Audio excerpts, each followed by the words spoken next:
Quero saudá-los com a graça e a paz do nosso Senhor Jesus. Amém. Deus é bom.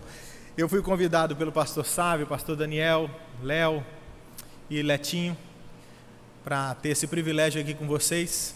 É sempre um desafio e uma alegria estar com vocês.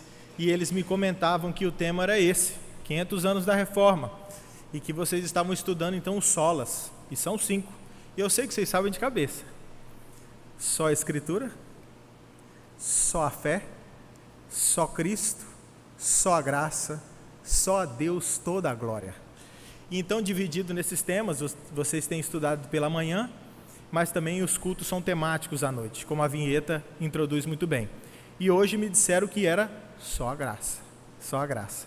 E eu perguntei para o meu rabi, pastor Sassá, eu falei, algum tema especial, vocês iriam estudar algum livro? Ele falou, a gente iria meditar na carta de Judas. E aí eu fui direto à carta de Judas, para reler mais uma vez e meditar, e eu dividia com os irmãos de vocês mais cedo, que eu tenho grande dificuldade em passagens maiores.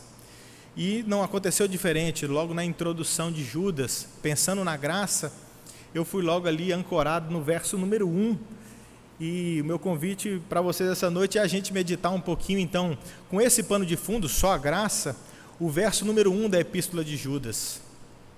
Enquanto vocês abrem, eu fiquei também muito mexido, porque a graça ela é super difícil de explicar. Como que explica a graça? É difícil demais, né, tentar desenhar e explicar a graça. E pensando na reforma protestante, que eu pessoalmente chamo de revolução protestante, eu me lembrei de um verso das Escrituras, que é Provérbios 23:10, que diz assim, não removas os marcos antigos, não removas os marcos antigos. A palavra de Deus, a gente não deve se aproximar da palavra de Deus como alguém com um bisturi na mão para fazer uma autópsia, passear pelas letras e pelos versinhos para tirar alguma instrução técnica e gelada. Não é assim. Isso aqui é a voz de Deus, isso é a palavra de Deus, isso é viva e eficaz, isso é como espada que divide alma e espírito. Então, com muito zelo, com muita reverência, a palavra é viva, ela traz edificação a mim e a vocês. E quando um versinho como esse diz, não removas os marcos antigos, de cara já aponta que eu e você, nós temos uma clara tendência a remover marcos antigos. Então é do meu e do seu coração, talvez, desprezar os marcos antigos. E nessa semana, nesse mês, melhor dizendo, vocês estão celebrando a Reforma Protestante. Já se vão 500 anos, ela é muito mais velha que muitos de vocês, ou todos. A Reforma Protestante, 500 anos da Reforma, não é sábio, não é prudente a mim e a vocês desprezar toda a história que Deus usou outros homens do passado para que essa igreja estivesse aqui no dia de hoje. Ela só existe, eu ouso dizer, por causa da Reforma Protestante. E dentro desse tema da Reforma, veio depois essa compilação dessas 5 verdades. Assistindo uma curta mesa redonda de uma conferência que acabou de acontecer, da editora Fiel, eu não fui pessoalmente, mas vi pelo YouTube, eu fui muito mexido com a resposta de um pastor, o filho do Weber, que perguntado, qual dos solas você prefere? Se você fosse escolher, qual seria o seu sola? E ele disse, o sola. E aí ele explicou por quê. Porque o grande lance do raciocínio por trás de só Escritura, só Cristo, só a fé e os solas, é somente, ele só. Porque o meu coração e o seu coração é inclinado a desprezar essas coisas, e o clamor dos solas é exatamente eu e você não adicionarmos outras coisas àquilo que o grito pede. Só Cristo, só Ele. Eu sou de uma linhagem católica, e nas conversas com a minha mãezinha e com meu pai, a luta e o debate é sempre esse. Tudo bem, meu filho, eu creio em Cristo também, mas também na tradição. A tradição da Igreja Católica me ajuda a crer no meu conjunto de doutrinas. E o meu grito é, só o Cristo, mamãe. Eu creio só no Cristo. Então o que chamava a atenção desse pastor era exatamente o sola. Somente Cristo, somente a graça, somente a fé e assim todos os outros. Nessa noite, o nosso convite é exatamente para o sola a Escritura. Como eu disse, difícil demais de explicar. E eu tenho a mente escravizada com histórias. Eu enxergo as coisas por histórias e fica mais fácil aprender, talvez até por limitação pessoal. Mas para mim funciona bem. E um dia, estudando, tentaram me explicar, então, como seria a graça. Como explicar a graça? Então pintaram uma cena para mim de um bandido que entra e assalta uma casa. E se ele entrar e assaltar uma casa, e ele for pego em flagrante, e for levado então a uma delegacia, o que está sendo feito é justiça. Justiça. Por aqui a gente já tira então também esse conceito, ainda que pueril, do que é justiça. A justiça seria um feito errado, um feito pego em flagrante, um feito levado às autoridades, ele então é punido. Justiça. Todavia, nesse mesmo exemplo, então, de alguém sendo pego em flagrante e sendo levado à delegacia, alguém que tem autoridade diz: ele está liberado, ele pode ir. Agora a gente entende então o que é justiça, mas também o que é misericórdia. Misericórdia. Ele foi pego, ele é culpado sim, mas eu libero, eu não dou aquilo que ele merece. Então ele está liberado. Isso é misericórdia. Mas o que seria graça então? Então graça, talvez para a gente tentar entender, seria: ele é pego em flagrante, ele entrou na minha ou na sua casa, pegou alguma coisa ou fez algo para alguém que a gente ama, é levado para a delegacia, ele é liberado da sua culpa, ali do seu erro, alguém talvez paga uma fiança para ele, mas ainda sacam do bolso uma monta de dinheiro, de recursos, e dão para ele, para que ele vá em paz e vá rico, vai com R$1.500, irmão. Então isso não é tão somente a justiça, nem a misericórdia, mas graça, graça. Eu dividia com os irmãos de vocês, que isso me lembrou aquele episódio daquela obra Os Miseráveis, que um bandido é pego roubando as pratas ali do homem que o hospedou, e quando ele é pego pela polícia, com um jeito sabido que era um bandido, eles pegam ele para ser preso e falam: de quem são essas pratas? E então vem o dono dessas pratas, que era um senhor que o tinha hospedado, e ao encontrar as autoridades diz: foi eu que, você esqueceu isso aqui, mais coisas lá em casa, e dá para ele mais pratas. Se eu me lembro bem, a história é assim. Isso é graça, é o favor imerecido, é dando o que você não merece para gente que nunca mereceu, é depositando amor, entrando amor na minha e na sua história para gente que nunca mereceu. Mas como eu falei, difícil demais explicar, e passeando por esses versinhos, a gente vai tentar, por esse versinho da Bíblia, versículo das Escrituras, tentar entender um pouco mais do que seria esse conceito de só a graça, que ninguém pode induzir. A graça de Deus, ninguém pode induzir ou atrair. Há pouco tempo atrás, eu voava pela Amazônia, um avião daqueles que te induz a fazer a oração final, porque dá medo de cair. E aí eu admirava ali aquele cenário todo verde, aquela floresta, e o balé dos rios da Amazônia, porque seria muito mais fácil, na minha concepção, o rio sair do ponto A e ir reto ao ponto B, mas os rios não são assim. Os rios não são assim, eles vão como serpenteando e fazendo curvas num balé e num desenho que Deus assim quis. A gente não entende porquê, mas talvez aquela água está molhando lugares que ela precisava chegar e irrigar raízes e alimentar animais, pássaros e flores. Esse jeito é o jeito da graça. Você não induz, você não atrai, e ela vai como um sopro, serpenteando a minha e a sua história, tocando lugares que a gente nunca imaginou, fazendo esse gesto de amor, mais do que misericórdia, para mim e para a sua história. Só a graça. Esse é o nosso tema de hoje à noite, e o meu desafio é tentar meditar com vocês no versículo 1, pensando nesse sola, como eco da nossa reforma protestante, só a graça. Eu vou ler a primeira vez o verso 1, e vocês todos juntos leem mais uma vez o verso 1. Diz assim a palavra de Deus: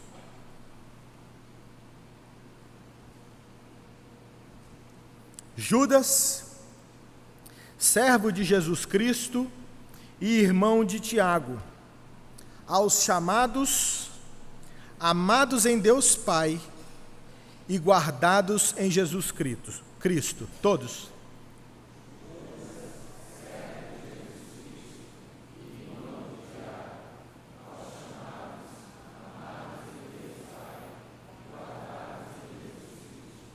Vamos orar mais uma vez? Vamos fechar os olhos. Meu Deus querido, Pai amado, nós queremos, Pai, louvar e engrandecer o nome do Senhor.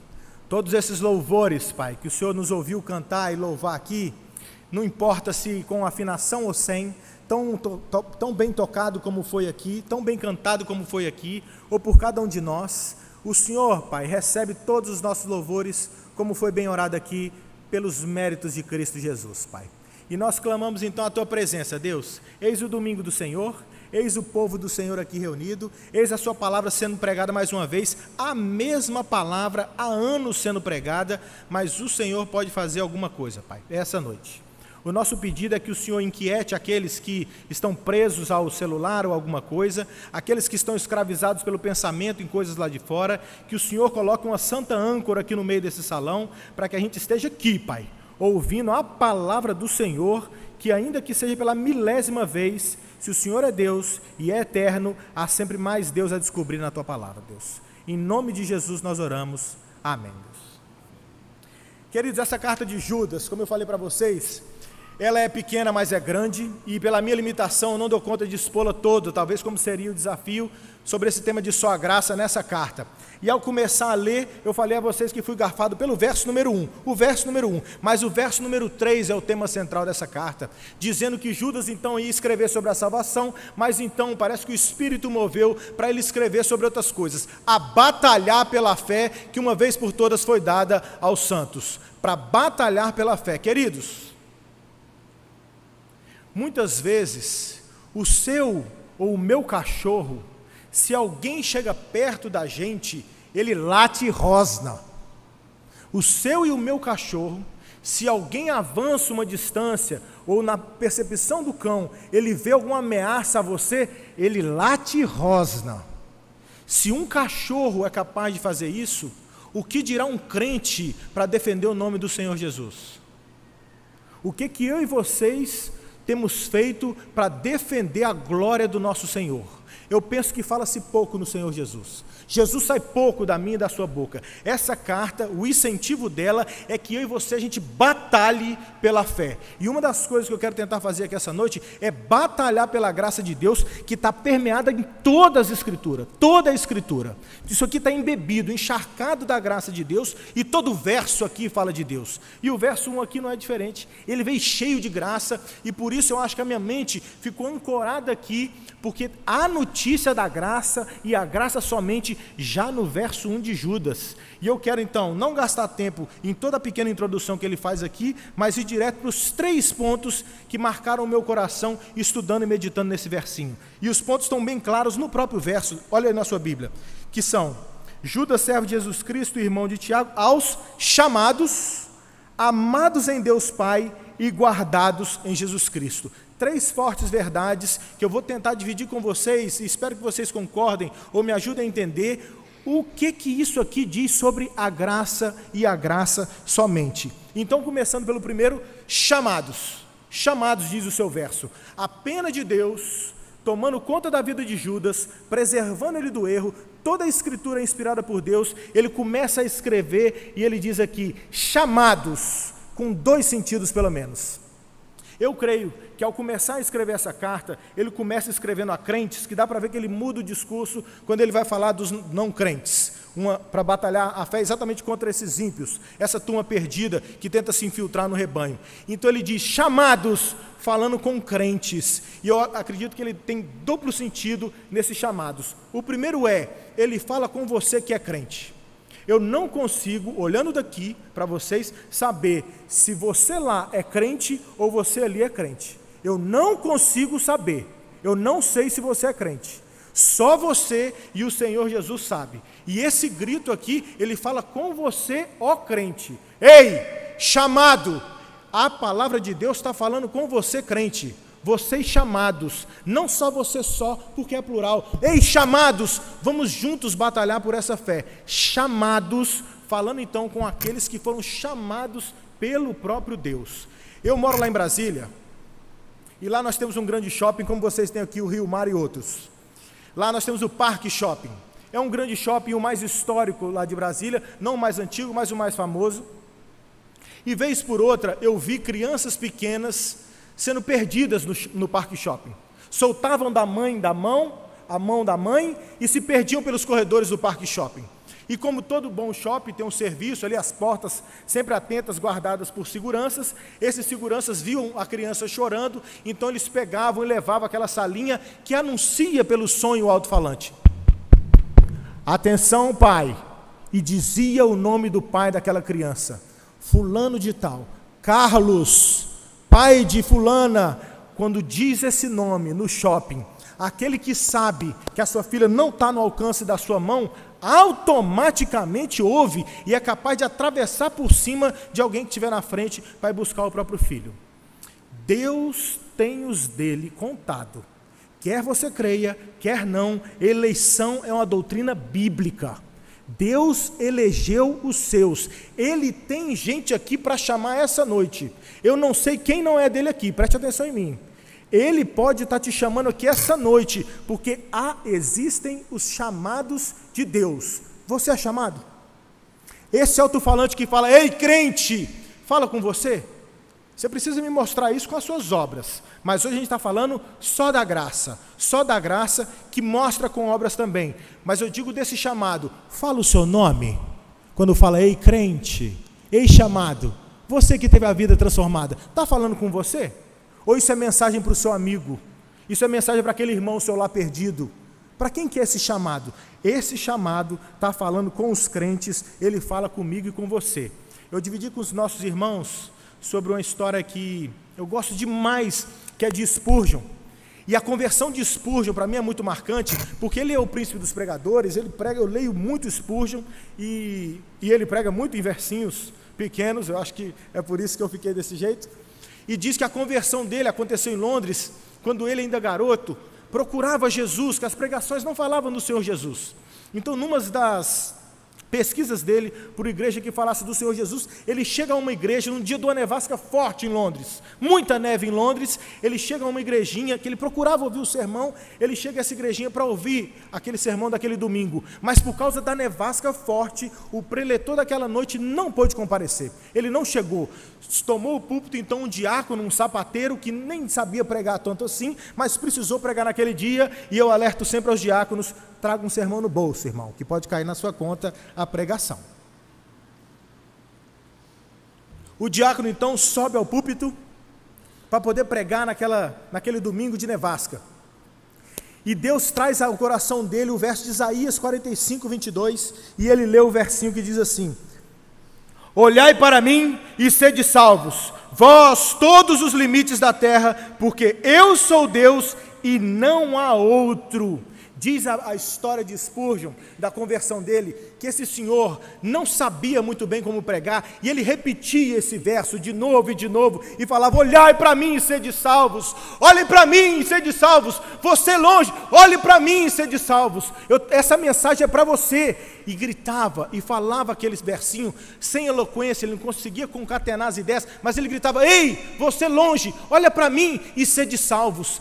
Ao repetir o verso por diversas vezes, naquele dia, o chamado encontrou Spurgeon, o príncipe dos pregadores. Parece que falava o nome dele. Ele falou, é para mim, e ele se sentiu arrastado pelo evangelho, e naquele dia, ele foi convertido ao Senhor Jesus. Ele foi chamado, um chamado irresistível. Você pode estar sentindo isso essa noite. Se você fez de conta de crente até agora, talvez essa graça está te falando, vem, esse é o seu dia. Muitos aqui estão mortos enquanto eu falo. Essa igreja, porque eu não vejo os corações, eu não sei se pela quantidade de gente aqui, poderia estar escrito lá fora, Igreja Presbiteriana das Graças, ou Necrotério Presbiteriano das Graças. Porque a palavra diz que todos nós estávamos mortos nos nossos delitos e pecados. Morto não tem o que fazer senão ser ressuscitado. E essa voz chama hoje. Ei, chamados. Um grito que vem de fora para dentro. Não tem como surgir de você. Ninguém se chama. Quando tem eleições aqui em Recife, ou no nosso país, não é um candidato que se elege. São os votantes que elegem o candidato. A glória não está no candidato eleito, porque ele foi eleito pelo seu voto. A glória está em quem elege. No nosso caso, quem que chama? Deus chama. a glória de quem te chamou. Desde o começo foi assim. É do jeito de Deus te chamar. É do jeito de Deus nos chamar. Se eu te levar juntos aqui agora ao começo da história, para Gênesis, o que aconteceu com o nosso primeiro pai? É Adão e Eva, e nós representados nele, quer você acredite, quer não, naquela história do Jardim do Éden, a antiga Recife, naquele lugar, quando Deus falou, come de tudo, só não come da árvore do meio, eles comeram exatamente da árvore proibida, tentaram fugir de Deus. O que diz o versinho de Gênesis, eu creio que eu anotei aqui, Gênesis 3:9, Gênesis 3:9, já em Gênesis, e chamou o Senhor Deus ao homem e lhe perguntou, onde você está? Quem chamou? Quem chamou? E a quem chamou? E para que chamou? Adão não gritou, Deus, o que eu fiz? Me ajuda. Era do jeito de Deus descer na viração do dia e se misturar com gente como Adão, eu e você. Então Deus, tendo pecado, o que ele fez para ser chamado? Só colaborou com o pecado dele. O peso dele, o peso do próprio pecado, foi que afundou ele na perdição, inimizade com Deus. Mas Deus, por graça, graça somente, Adão não fez nada, ele diz, onde você está? Diz o verso Gênesis 3:9, e chamou o Senhor Deus ao homem e lhe perguntou, aonde você está? Eu gosto de perguntas, eu digo sempre que perguntas fazem a gente pensar, perguntas exigem resposta, e aqui Deus pergunta para Adão, porque ele bem sabe a resposta, ele é Deus, ele pergunta, onde você está? Para gerar uma confissão em Adão, o meu e o seu arrependimento é obra de Deus, não é você que se arrepende, ele te chama e derrete o seu coração, abre os seus olhos e você fala, o que eu estava fazendo até agora? Quão idiota eu fui? Deixa eu fazer um adendo aqui, ir para o inferno com esse tanto de sermão que você já ouviu, eu acho que é pior do que aquele que não ouviu sermão nenhum. Às vezes, todos nós estamos ouvindo muitos sermões e no final vão gritar, Senhor, Senhor! Ele vai falar assim, você não foi chamado. Quem é você? Se essa voz está te chamando essa noite, você não precisa esperar eu acabar esse sermão. Você pode correr para os braços de Jesus. Grita para ele, porque ele está falando, vem cansado, vem sobrecarregado, eu quero é você mesmo. Ele gera essa confissão no seu coração. Eu estou cansado, Jesus. Eu não aguento mais. Meu namoro, a minha vida, as minhas contas, o meu casamento, está tudo podre. Eu não aguento mais. É assim que Ele te quer. A sua colaboração é só o seu pecado. É isso que você faz pela salvação. O seu podre pecado, o peso da sua derrota, faz a graça de Deus brilhar ainda mais. Nós somos chamados. E esse chamado é não só, nesse primeiro sentido, que nós somos chamados como os eleitos de Deus, chamados para a salvação, mas a própria indução da carta é nos chamando a batalhar, que é aquilo que eu tinha dito do versinho 3, que ele nos chama para batalhar. Jesus, quando nos chama, ele chama os mais improváveis que se pode imaginar. Quando foi dito dos meninos que andavam com ele, falaram que eles eram iletrados e incultos, burro e analfabeto. Esse povo que Jesus chamou era burro e analfabeto. Versão traduzida à linguagem de hoje, ok? Burro e analfabeto. Gente pescador, gente chucra, gente que eu e você a gente não olha quando passa na rua, ou talvez tampa o nariz quando senta do lado. Gente burra e analfabeta. Esse é o tipo de gente que Deus chama. É gente que não está procurando o próprio Deus, porque é só graça. É Ele que vai buscar a mim e a você. Vocês receberam aqui na igreja o pastor Bob, um amigo caro do meu coração, um senhor americano, loiro, branco, que veio pregar para vocês aqui, eu acho que por uma ou duas oportunidades, há um tempo atrás. Eu o conheci quando eu fui a uma conferência fiel, e ele pregando eu descobri as doutrinas da graça, essas doutrinas aqui, por exemplo. E ao estreitar a amizade com ele, eu descobri a história de conversão dele, que ele gosta de contar por onde passa. Ele chama Bob e ele tem um amigo Bill. Diz que ele era um atleta nos Estados Unidos e gostava de correr em competições, e no dia em que ele está ali, prestes a entrar numa competição, ele está ali num vestiário, conversando e jogando com alguns amigos. Ele não tem pais cristãos, nunca ouviu falar de Deus, não sabia que livro era a Bíblia, nos Estados Unidos da América. Não sabia de nada disso. Nenhuma instrução que eu e você temos de linhagem cristã, e isso está mudando, parênteses dentro da pregação. Normalmente a gente pregava aos nossos já com um ambiente de que todo mundo entende quem é Deus, quem é Cristo, um background, um histórico cristão. Então a gente tinha uma abordagem catequética. Hoje em dia não é mais assim. Você chega, nego fala qual verdade, que Deus que você está falando, eu não tenho isso, eu sou ateísta. Então a abordagem agora já não é mais catequética, mas apologética. É preciso pregar e defender o que está pregando, que a coisa está cada vez pior. É Ronaldo que diz que armadilhas que pegavam os coelhos do passado já não pega as de hoje. A coisa mudou. Na história desse pastor, nos Estados Unidos, o ambiente ainda era cristão, mas vejam vocês, ele nunca tinha ouvido falar do Senhor Jesus, não tinha família cristã.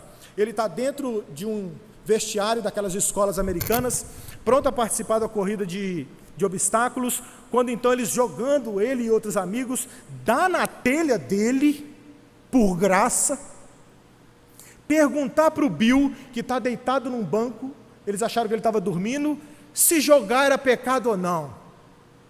Eles vão lá e cutucam o Bill acorda, não estava dormindo coisíssima nenhuma, Bill estava orando, pedindo a Deus, sujeito crente, mais crente que eu e você junto, ele pedindo a Deus, Deus, eu tenho menos interesse em ganhar essa corrida, mas me dá alguém para Cristo hoje, eu quero ganhar alguém para o Senhor. Ele era um dos maiores atletas, um dos maiores campeões daquele tempo, ele foi campeão do país, de corridas com obstáculos. Então diz a história que o Bob vai lá, sacoleja o Bill, ele acorda e fala, Bill, eu estou ali conversando com os meus amigos e a gente quer saber, jogar é pecado ou não? O Bill falou assim, não preocupa tanto com isso. Pegou as sapatilhas de corrida dele, ele tinha ali um Novo Testamento pequenininho ali dentro, pegou o Novo Testamento ali dentro da chuteira dele e começou a pregar o Evangelho para o Bob, para aqueles meninos, explicando tudo o que Jesus fez. Naquele dia, aquele menino que nunca tinha ouvido aquela notícia, que nunca esteve procurando o Senhor Jesus, teve as escamas dos olhos retiradas, se converteu, é pastor, já vão mais de 50 anos como pastor. A história dele, porque ele pregou numa conferência no Brasil, há pelo menos 8 anos atrás, é que eu ouvi do Evangelho, é que eu descobri as doutrinas da graça, foi isso que me fez presbítero, foi isso que me fez missionário, foi isso que também foi usado por Deus para mudar a minha história. Deus chama os improváveis. Não estava no radar, talvez, seu e meu, chamar um garoto como o Bob. Não estava no nosso radar, mas Deus chama aqueles que não são. Ele pode estar te chamando hoje. Ele pode estar te chamando hoje. Queridos, esse chamado de Deus, ainda ilustrando a graça, uma das coisas que Ele faz, além de ser irresistível, além de ser pessoal assim para mim e para você, além de chamar os improváveis, Ele tem esse poder de chamar os dele no meio de um grito aqui como essa noite. Eu creio que foi Spurgeon também, eu acho que foi Spurgeon também, que falou que a voz de Deus quando chama, é como se fosse a gente junto aqui, um monte de cinzas de fogo queimado e um monte de limalhas de aço, tudo misturado, mas a voz de Deus, quando é pregada, é como um imã que paira aqui em cima da igreja e começa a atrair as limalhas de ferro para ela. Então o chamado de Deus, numa noite como essa, tem que estar estremecendo e atraindo para Ele aqueles que são dele, para a salvação ou para acordar e batalhar pela fé. Vocês creem nisso, queridos? Amém até aqui? Judas, começando a sua carta, nos deixa aqui cheio dessas notícias, porque a Deus pertence a salvação, como diz Jonas 2,9, é Ele que chama, Ele chama quem Ele quiser, inclusive você, Eu não sei se você está sendo chamado essa noite. Mas a segunda lição que Deus nos traz, através da epístola de Judas, é não só que a gente é chamado, mas nós somos amados. Diz assim o verso: Judas, servo de Jesus Cristo e irmão de Tiago, aos chamados, amados em Deus Pai e guardados em Jesus Cristo. Nós fomos chamados, nós somos amados. O verso mais clássico que crentes decoram de cabeça, de cor, é João 3,16, não é? João 3,16. A gente dá conta de falar junto, João 3,16? 1, 2, 3 e já. Porque Deus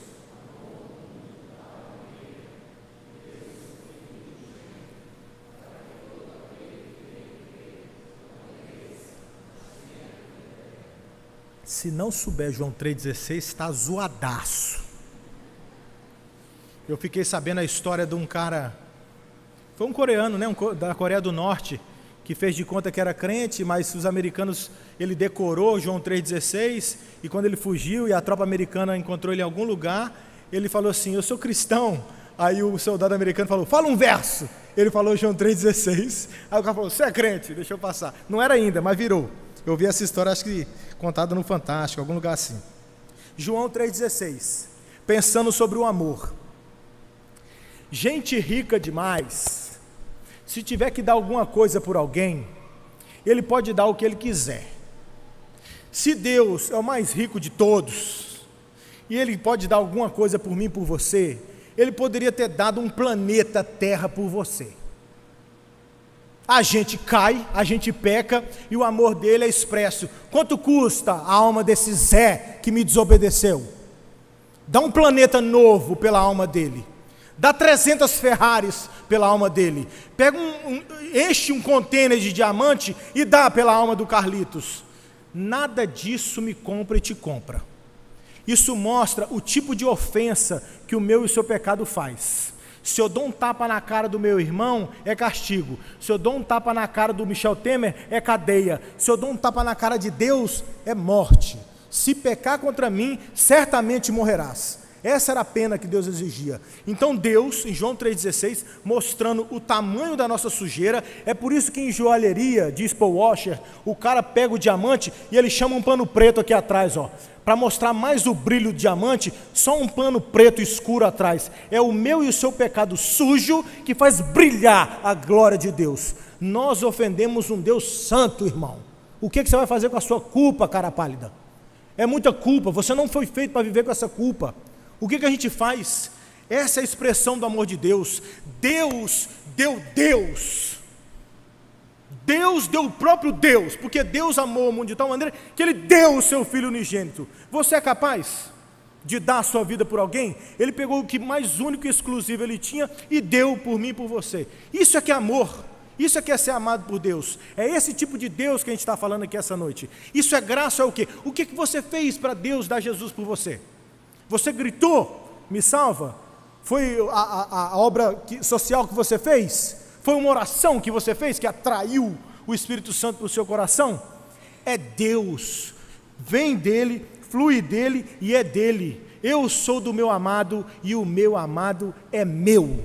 Eu contava para os nossos irmãos uma historieta que eu tive que contar para pregar o evangelho para uns adolescentes lá na Noruega, quando eu estudei lá. Tinha que pregar para eles e tinha pouquíssimo tempo, e aí eu tive que fazer de um jeito lúdico, e eu contei para eles de uma árvore alta demais, um ninho em cima da árvore, a mamãe passarinho lá dentro do ninho, com 2 filhos passarinho no ninho. E então a mãe dá uma ordem e fala: não sai do ninho, não sai do ninho, eu vou lá fora buscar comida e volto já. E a mãe foi. Passado algum tempo, o que um coração de passarinho desobediente como o meu e o seu faz? Ele ainda novo, com aquela pelugem, não era nem pena ainda, começa a sassaricar pelo ninho, a rodar pelo ninho, e começa a espichar aquele pescocinho de passarinho dele, para ver lá embaixo, que altura que era. E começa a olhar para baixo, e olhar para baixo. O que o passarinho fez? Pulou. E ao pular, ele caiu, lá embaixo. Diz a história que garotos viram aquele passarinho frágil no chão e pegaram folhas e galhos secos, fizeram uma roda ao redor dele e atearam fogo. E o fogo começou aquela labareda, o passarinho lá no meio, ele, para se libertar daquelas chamas, tenta escolher um lado, mas é um círculo de chamas. Ele vem para um lado, é fogo, ele vai para o outro, é fogo. Então ele volta, fica no centro daquele círculo e se cobre com aquelas asinhas, ainda mostrando aquela carne rosa dele, e a pelugem das penas dele já começa a ser queimadas pelo fogo, e ele pensando: vou morrer, vou morrer, vou morrer. Eis que uma mão saca ele lá de dentro e tira ele lá de dentro e o salva. Isso é o Evangelho. Esse é o Evangelho. Eu e vocês, desobedientes, inclinados a desobedecer, é da minha e da sua natureza desobedecer, mas Deus, sem você fazer nada, se não desobedecer, Ele vem e nos salva. O que você fez pela sua salvação? Nós somos amados. Nós somos amados. Com isso, queridos, não deixa nada assaltar a sua alegria. Nada assaltar a alegria do seu coração. Pouco me importa o tipo de problema que você enfrenta. Eu falo com respeito. Pouco me importa a natureza do seu problema. Quem tem Jesus tem tudo. Quem é amado não tem problema me chamar de gorda. Não tem problema me chamar de feia. Não tem problema eu ter um emprego podre. Não tem problema o meu marido ser podre. Não tem problema eu ser feio. Não tem problema nenhum, porque eu sou de Jesus. Eu vou para o céu. E você, ó feia? Nós somos amados. Não há nada, eu digo que é uma moeda de dois lados. Não há nada que você pode fazer para Deus te amar mais. Não precisa fazer nada. É por graça. Não há nada que você possa fazer para Deus te amar mais. Não precisa fazer. Dorme que Deus te honra. Para entender a graça. Pelo amor de Deus. Não precisa fazer nada. É um lado da moeda. Mas também não há nada que possa ser feito para Deus te amar menos. Nada. Você é dele. Esse mesmo pastor Bob, certa vez me disse que ele tem um filho, o mais velho, Bob Júnior, que desentendeu com ele. E ao desentender com ele, o filho desobedeceu e ficou brigado. Então ele me explicava: Carlitos, vai um filho desse deixar de ser meu filho? Existe ex-filho, Carlitos. Esse menino é meu. Ele nem precisa confessar que fez algo errado para mim, que eu amo ele muito mais. Se me perguntar, você ama o Bob? Ele vai dizer, eu amo esse menino. Que tanto, ele é meu filho, meu primogênito. Ele não deixa de amar o Bob quando o Bob desobedece e deixa uma toalha na cama, ou responde à mãe, ou sai e volta tarde, mesmo que embriagado. Não tem jeito para um pai. Vocês já viram mães com filhos em jaula? Preso, é só mãe que vai na jaula visitar os meninos, é bandido, e ela fala, está lá por acidente. Mãe tem essa inclinação em amar, mesmo um filho bandido. Esse é o jeito de Deus, e Deus pinça o exemplo de uma mãe, aqui nas Escrituras, e fala, ainda que sua mãe te abandone, eu jamais te abandonarei. Você é dele, você é amado, é do jeito dele te amar. Se eu e você, salvos pela graça, amados por Deus, a gente desobedece, a gente pode perder comunhão e intimidade com Deus, mas nós somos dele, amados. Fica livre, nós somos amados. Você não precisa fazer nada, nada vai acontecer, porque nós somos amados. Queridos, me deixa falar só mais um pedacinho aqui desse, ainda como amados, para a gente entender a graça de Deus.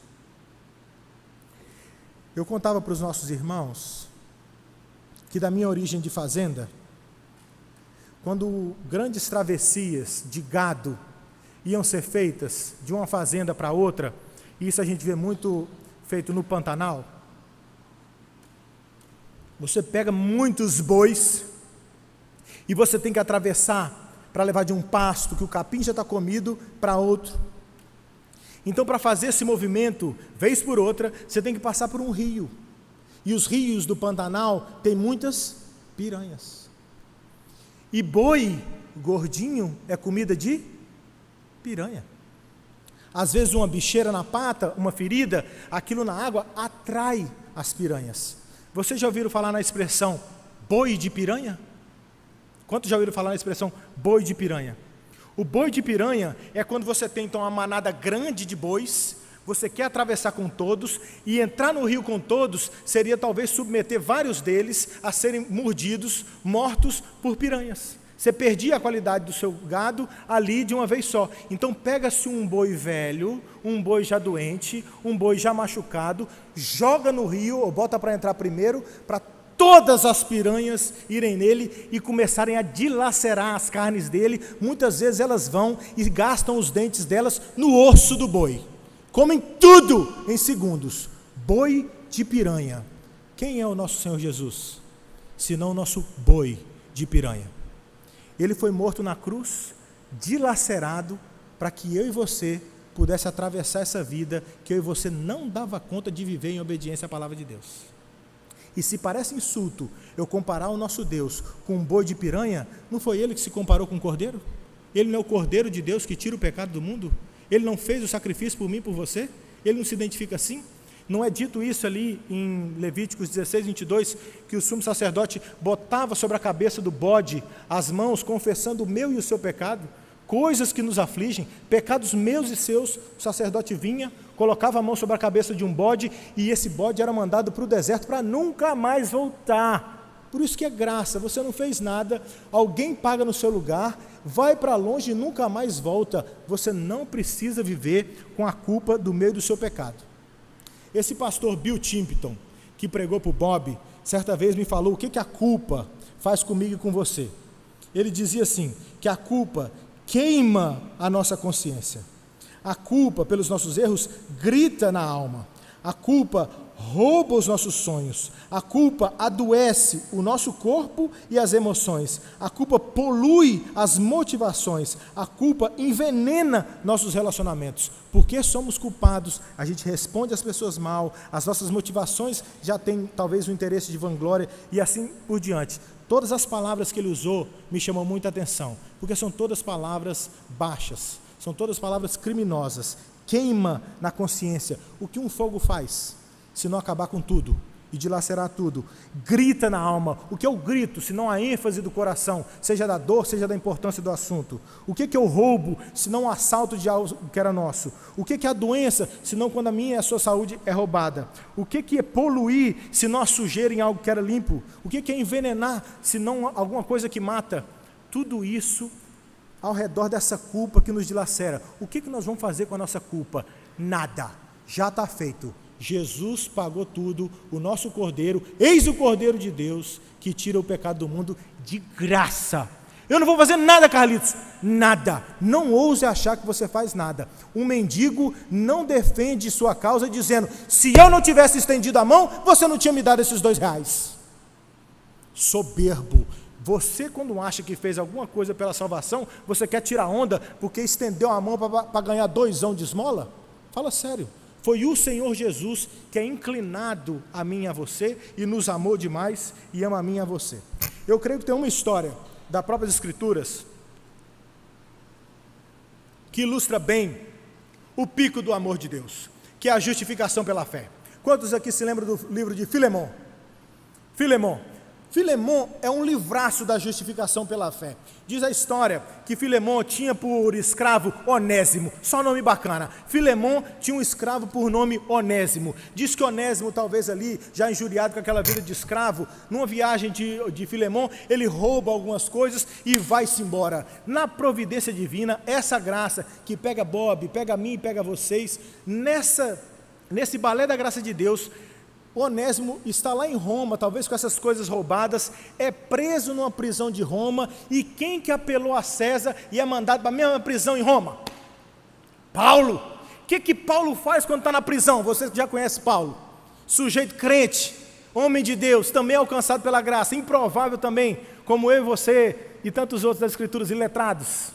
Paulo preso só quer falar de Jesus. Paulo é doidão de Jesus, ele só fala de Jesus. Paulo prega para o pretoriano, quem está do lado dele fala de Jesus. Quando está preso por causa de Jesus, louva, é o trem treme e Deus desce. Paulo é pregador, não deu outro, irmão. Ele está com Onésimo ali na jaula, ele lembra de Filemão, porque foi Paulo que pregou para Filemão. Talvez ele fale assim, oi Onésimo, você está aqui, cara? O que aconteceu? Rapaz, deu ruim. Roubei umas coisas lá do Filemão, caí aqui para Roma e acabei sendo pego aqui e entrei em problemas. Agora o que eu vou fazer? Paulo, desse jeito que eu acho que vocês concordam comigo que ele é, deve ter pregado ali no ouvidinho de Onésimo. Onésimo, você não está sabendo de nada, rapaz. Nós somos chamados, nós somos amados, existe um Deus, é o Senhor Jesus, tal. A história, né, explica mais ou menos assim. Então, o resumo que a gente entende é, Onésimo encontra o Senhor Jesus. Onésimo fica crente, como diz a gente, se converteu. Uma vez Onésimo crente, ele fala, o que eu faço agora, Paulo? Ele fala, volta lá e restitui. Porque é assim que Deus ensina na palavra. Volta lá e restitui. Aí falou assim, mas aí é complicado. Ao que eu chegar lá, Filemão pega uma carabina e dá na minha testa. Não tem solução para mim não. Ele falou assim, fica tranquilo. Ele pega um rolo de papel lá, aquele jeito de antigamente, enrola ali, faz uma carta ali, talvez com um carvão, um lápis daquele tempo, eu não sei como é que era. Ele escreve uma carta ali para Filemão e enrola aquela carta daquele jeito que era deles lá, talvez sela ali com aquela cera, aqueles negócios do tempo de Paulo, e fala, leva essa carta aqui para ele e entrega para ele lá. Onésimo diz as Escrituras que ele vai e entrega para Filemão. Eu fico pensando, Filemão olhando para ele e fala assim: audacioso, cara de pau, está voltando aqui.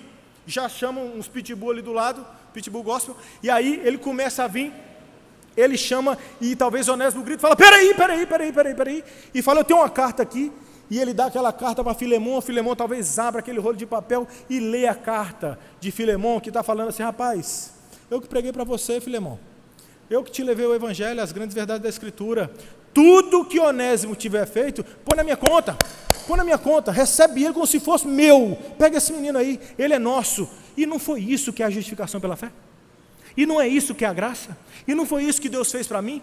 Eu e vocês, bandidos, pecadores, a gente grita essa nossa cartinha de amor. Não é Jesus que pega a nossa cartinha e leva para Deus e fala assim: pai, esses meninos são meus, pai, tudo que eles fizeram põe na minha conta, eles estão perdoados do pecado. Por isso que é uma dupla justificação, a notícia aqui da justificação é dupla. A gente não só é perdoado do pecado, o que seria misericórdia, mas também recebe toda a justiça de Deus, põe na minha conta. Jesus aplicou toda a obediência dele, toda a santidade dele na minha e na sua vida. No dia que eu e você chegarmos na glória, de frente para o grande trono branco, e Deus perguntar assim: por que eu tenho que deixar entrar? Você só tem que dizer: o Senhor Jesus, porque nós estaremos lavados com o sangue de Cristo, e Ele vai ver a justiça de Cristo na minha e na sua vida, por causa da obra de Cristo Jesus. Não precisa fazer nada, leva a carta, Jesus já fez, está pago de graça. Amém, queridos? Nós somos chamados, nós somos amados, e para não me delongar, o versinho diz que nós fomos guardados. Vocês se importariam de ler uma última vez, todo o verso, todos juntos? Judas 1:1, no 3, 1, 2, 3, já.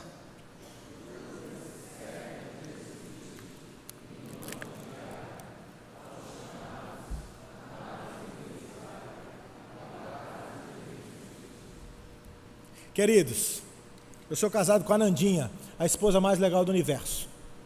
Eu ainda falava aqui no outro culto que meu casamento é tão bom que eu não chamo de casamento, aquilo é a Disney. Fefe é legal demais, eu me divirto, casamento bom toda a vida. Eu já tive a crise de Jó, pensando: esse negócio está bom demais, uma hora a casa vai cair. Tem que ficar ruim isso um dia, mas continua bom. Eu li a palavra de novo e li também que basta o dia o seu próprio mal, e vamos para frente. Fernandinha, mulher, elas têm um GPS interno, um negócio particular, coisas que maridos não acham, elas acham. E, porque não é mãe, se fosse mãe, quando você pergunta: cadê a meia?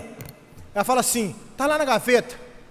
Você vai na gaveta e puxa a gaveta, você fala: não está não. Ela fala: se eu for e achar. Quando era mãe era: se eu for e achar eu te bato. Mas a Fernanda não me bate. Mas é desse jeito, porque elas têm um GPS, um negócio, para guardar as coisas. Tudo então tem um lugar, e especialmente coisas importantes. Eu, por exemplo, tenho lá os meus reloginhos. Os meus reloginhos, eles estão guardados numa gaveta diferenciada, dentro da caixinha diferenciada, com uma chavinha diferenciada. Umas coisas guardadinhas. Você deve ter uma coisa guardadinha, lá naquela gaveta sua, tá vendo? Sua gaveta, debaixo daqueles negocinhos que você deixa lá, só você sabe, seu esconderijinho, não é? Guardados. Olha a palavra aqui que Jesus está usando aqui na palavra. Olha aqui, ó. Nós somos chamados, entendemos um pouquinho por quê. Nós somos amados, graça do começo ao fim, em Deus Pai. Agora está dizendo: guardados em Cristo Jesus. Eu e você, a gente consegue proteger algumas coisas, coisas importantes. Se eu e você, que pensamos em carro forte, em cofre, em banco, para guardar suas joias, será que Deus dá conta de guardar as coisas dele? Será que Deus tem uma mente inteligente o suficiente para guardar algo num lugar que ninguém pega? Ou será que Deus tem a minha e a sua cabeça, que esquece onde guardou as coisas? Deus está falando aqui que nós somos guardados. Me deixa ler uns versículos aqui para vocês. Quem nos separará do amor de Cristo? Será tribulação, ou angústia, ou perseguição, ou fome, ou nudez, ou perigo, ou espada? Em todas estas coisas, porém, somos mais que vencedores, por meio daquele que nos amou, nosso Deus. Porque eu estou bem certo de que nem a morte, nem a vida, nem os anjos, nem os principados, nem as coisas do presente, nem do porvir, nem os poderes, nem a altura, nem a profundidade, nem qualquer outra criatura poderá nos separar do amor de Deus que está em Cristo Jesus, nosso Senhor. Será que tem alguma coisa que ele não citou aqui e que você queira levantar a mão? De repente você quer levantar a mão aí alguém? Falar assim, eu acho que Deus esqueceu de alguma coisa aqui, que pode me separar do amor dele. Tem alguma coisa aí que pode, eu posso cair desse amor. Ele não vai conseguir me segurar até o final. Eu tenho um pecado sujo demais, Carlitos. Eu tenho um pecado insistente demais. Isso não vai dar. O sangue é maior. Escuta o que eu estou te falando. O sangue é maior. O sangue é maior. Me dá a sua pornografia. Me dá os sites que você enfrenta. Me dá a sua depressão. Me dá o que te aflige. Que angústia que é. É o casamento podre demais. O que é seu que vai te fazer cair da fé? Me fala que não está descrito aqui. Que tanto de Satanás que é mais forte que o meu Jesus aqui? O que vai te separar do amor de Deus? Eu vou rasgar a Bíblia com você aqui então. Tira o guardados aqui ou rasga esses Romanos que eu li aqui. Se alguma coisa pode te separar do amor de Cristo Jesus, a casa caiu, rasga a Bíblia. Eu vou voltar para o mundão que eu vivi então. Nada, diz a palavra, nada pode nos separar do amor de Deus. Você está guardado, querido, perseverança dos santos. Nós vamos até o final, a gente se vê na glória, beijo, me liga. Estamos guardados. Nada vai nos separar do amor de Cristo. O todo tanto que você pecar, aonde abundou o pecado, superabundou a graça. John Blanchard, um pastor, amigo do Bob, acho que ele é do país de Gales, certa vez me contou uma história, que ele dizendo que numa exposição de quadros, o responsável pela exposição de quadros, pegando alguns quadros para expor, as pessoas expunham os quadros e tinham que dar um nome para a pintura, um nome que fosse o nome da pintura, e um artista pintou, talvez aquelas cataratas do Niágara, caudalosas. Eu tive o prazer de ver há poucos dias agora no Canadá, por primeira vez, aquelas cataratas caudalosas caindo. Ele fez uma pintura belíssima, parecia que a água ia cair da tela. Então o organizador fala, qual o nome da sua tela, senhor? Para eu pôr aqui para a exposição amanhã. Ele falou, eu não pensei, eu sou um artista de pintura, mas de nome eu não consegui pensar. Pode escolher um nome, dá um nome você. E qual não foi a surpresa dele? Ao chegar no outro dia, no meio da exposição, pessoas já com a taça de champanhe, circulando e admirando aquelas telas, ele para na tela dele e está escrito na tela que ele pintou, das águas caudalosas, cataratas do Niágara, escrito assim, há mais por cair, há mais por cair. Então John Blanchard me ensinou esse jeito da graça de Deus. A graça de Deus, ela é difícil de ser explicada, exatamente por esse jeito dela, de que mesmo quando você peca e amanhã você cai de novo, isso não é forte o suficiente para te arrancar a salvação. Você não é cara de pau o suficiente para continuar pecando, porque você é chamado, eu estou crendo que você é um eleito de Deus. Então não é do jeito de gente de Deus ficar esculhambado em pecando, porque Romanos também já falou, então eu vou pecar, se é assim então eu vou pecar. Não é assim, mas eu estou com foco hoje com vocês na graça.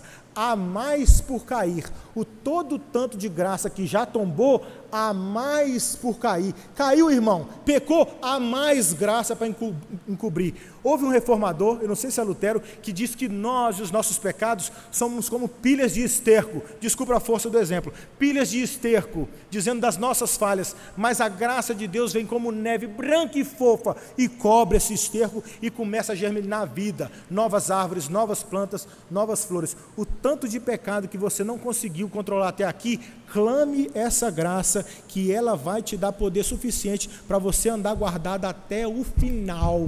Não vai perder, é do Senhor Jesus, está bem guardado e nada pode te arrancar da mão dele. Olha o que diz, eu ia falar isso agora, ó. João 10, 28, eu lhes dou a vida eterna, o amor, jamais perecerão, e ninguém os arrebatará da minha mão.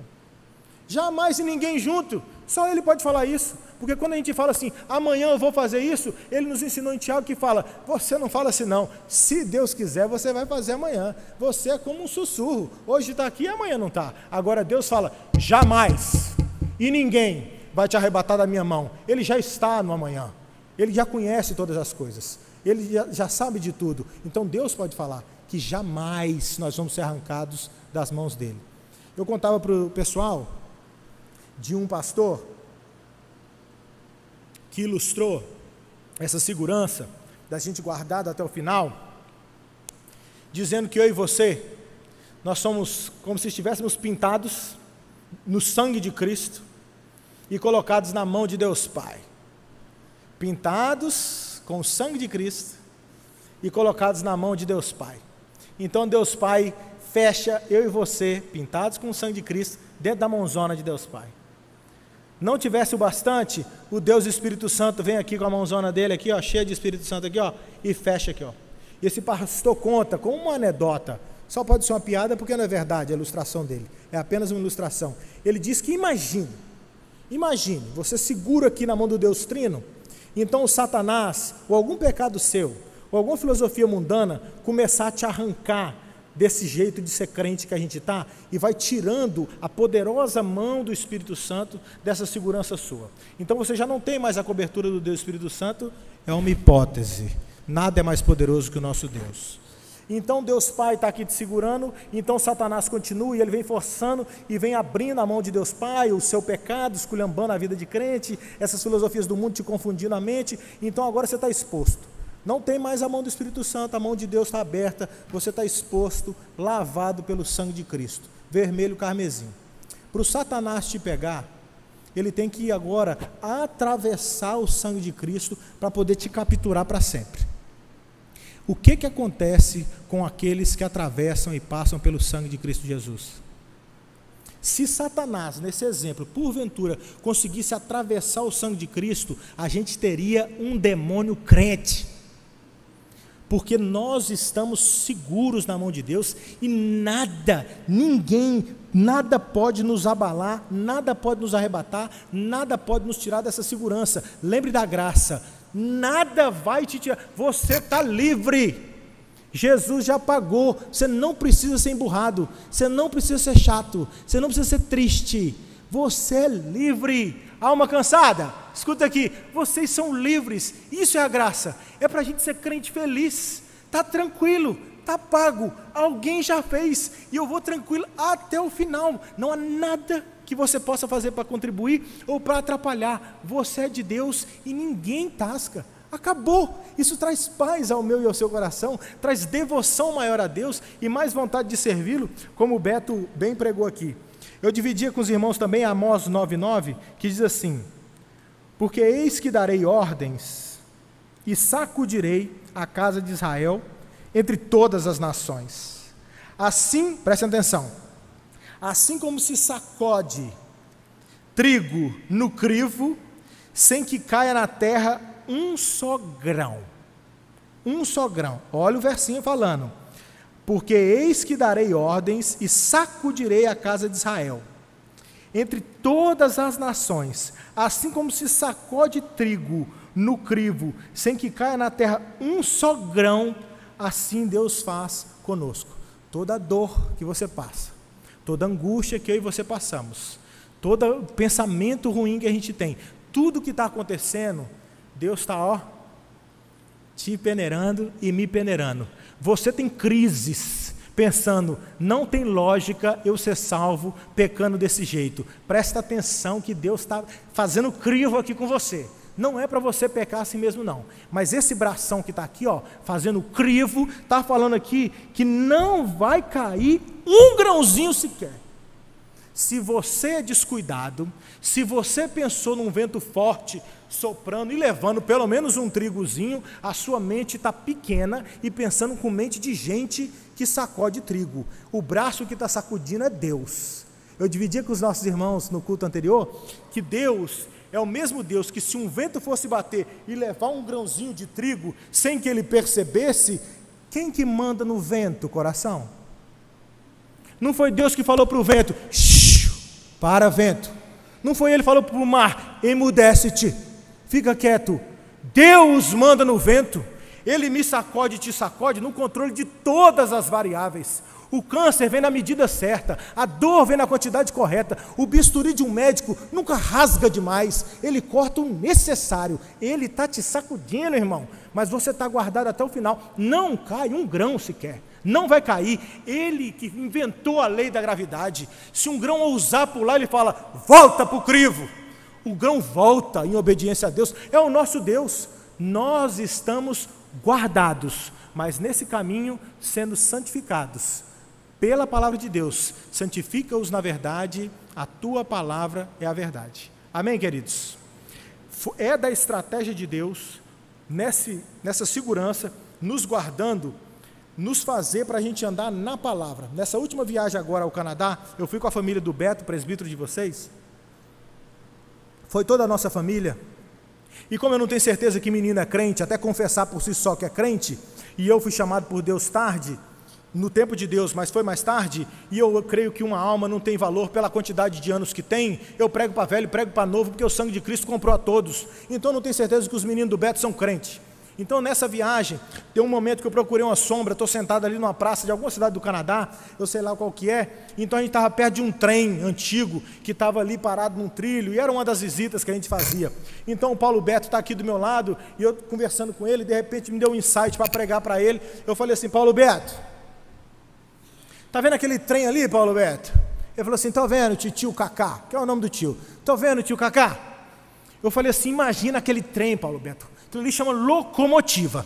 Ali tem tanta força, Paulo Beto, que quando ele começa ali, com a energia que ele usa, às vezes de tora, às vezes de alguma coisa, começa a maquinar, vagões são encaixados atrás dele, e ele começa, e começa a andar naqueles trilhos, e corta países, leva mantimentos, leva muita coisa na força daquela locomotiva. Mas Paulo Beto, pensa comigo, que tal se esse trenzaço fazendo falasse assim, eu não quero mais andar nos trilhos, agora eu quero andar fora, passar por aquelas pradarias ali, subir e descer naqueles morros verdes lá, eu quero passar com essa locomotiva aqui, debaixo daquela grande árvore, não seria muito legal, Paulo Beto? Ele falou, seria. Eu falei, mas pensa um trem fora dos trilhos. Logo que ele começasse, o acidente ia ser brutal, Paulo Beto. Um trem, em toda essa força, em todo esse design, em toda essa criação, ele foi feito para andar nos trilhos.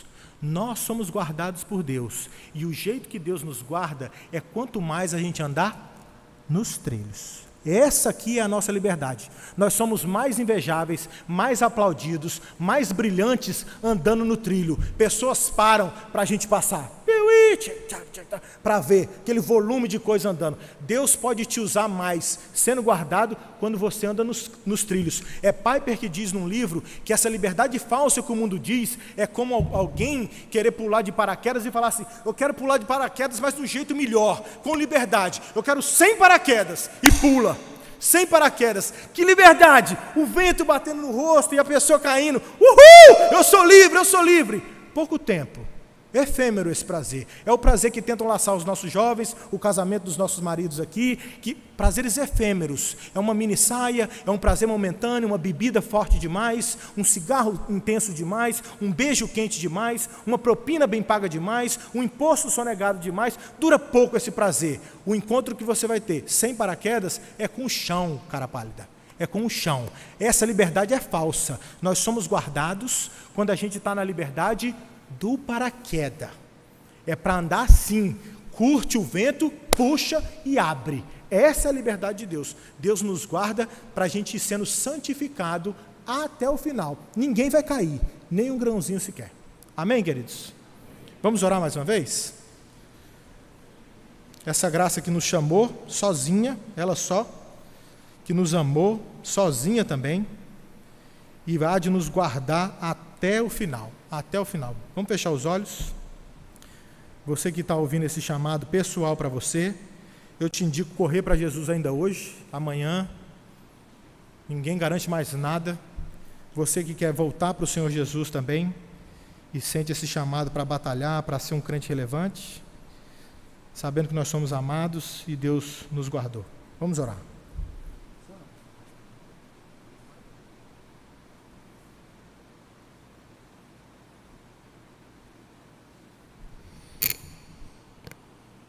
Senhor, nós queremos quebrar o nosso coração na Tua presença, Pai. Lembrando que essa graça, ela não somente nos alcançou no passado, mas tem tanto mais a nos alcançar hoje, amanhã e depois. E se não for a Tua graça, Senhor, na nossa vida, Deus, a nossa tendência é a gente se perder dos trilhos, muitas vezes na religiosidade, no legalismo, muitas vezes, Senhor, na nossa, ó Deus, permissividade também, na nossa arrogância. Muitas vezes estando certos, mas sozinhos. Muitas vezes estando cheio de gente, mas sem convicções, certezas. Senhor, nós te pedimos essa noite que essa graça, Senhor, que essa graça que é do Senhor, comunique ao nosso coração o chamado, que o Senhor nos conhece pelo nome, o amor profundo do Senhor pela nossa vida. E, Senhor, a certeza de que nós somos guardados de uma maneira tão profunda que o maligno não pode nos tocar e nada pode nos arrebatar das Tuas mãos.